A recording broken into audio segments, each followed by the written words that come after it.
I spend almost 95% of my mealtime with my chopsticks. Here is my ranking. It's quite interesting that even if I got a new one, I just couldn't resist going back to the old one. You know what? I love my favorite pair of chopsticks to the point that it just has one purpose. That is to eat with me. So I got this least favorite pair for multi-purpose. Beating an egg, frying meat, stirring, scooping, poking, putting my hair up. While this favorite one just do one thing. Have meals with me. Look at that, it's so satisfying. So how fluent are our chopstick skills? Around 30% of people in the world are born in the chopsticks culture. Chopsticks originated in ancient China.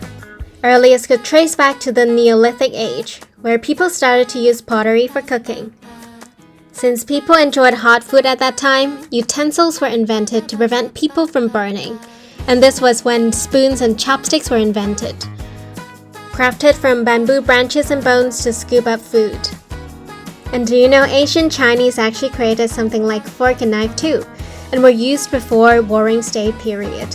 Then until Shang and Zhou dynasties, food were typically prepared whole and cooked in large pots. Something like hot pot, I would say. On dining tables, chopsticks were then used for picking up veggies or meat, while spoons were used for eating grains. Pretty similar to the Korean culture right now. Then finally, we reached Han Dynasty. Till Han and Song Dynasty, the culinary world encountered a strong enlightenment. Chinese cooking became more refined, with chefs preparing food in bite-sized shapes, strips, pieces, or even purees. This innovation meant that chopsticks were the ideal tool for eating, as they could easily be used for picking, choosing any shape of food pieces. Which also means if you could master the skills of chopsticks, you could win the food fighting battle on the Chinese dining table. Now, have you ever noticed or wondered why there are different shapes of chopsticks? While chopsticks are simple tools, they reflect the unique culinary traditions of each country. Let's take China, Japan, and Korea as examples. Each country has distinct chopstick shapes and materials shaped by their historical and cultural contexts. Japanese chopsticks are shorter and pointy. This design suits the Japanese dining style, where meals are presented directly in front of diners, eliminating the need to reach across the table like Chinese do. Additionally, given Japan's rich seafood culture, pointy chopsticks make it easier to navigate and remove fish bones. While in Korea, chopsticks are flat, which aligns with the custom of placing side dishes on a small table and moving the entire table to the dining area. The flat design helps prevent chopsticks from rolling.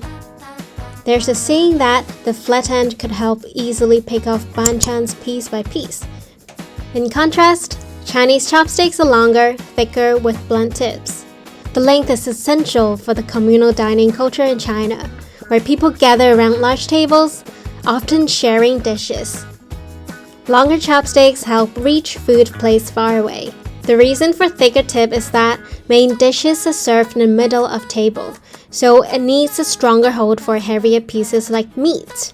In conclusion, while chopsticks may seem like simple tools, they embody a rich history that evolved over thousands of years, adapting to the needs and practices of different societies.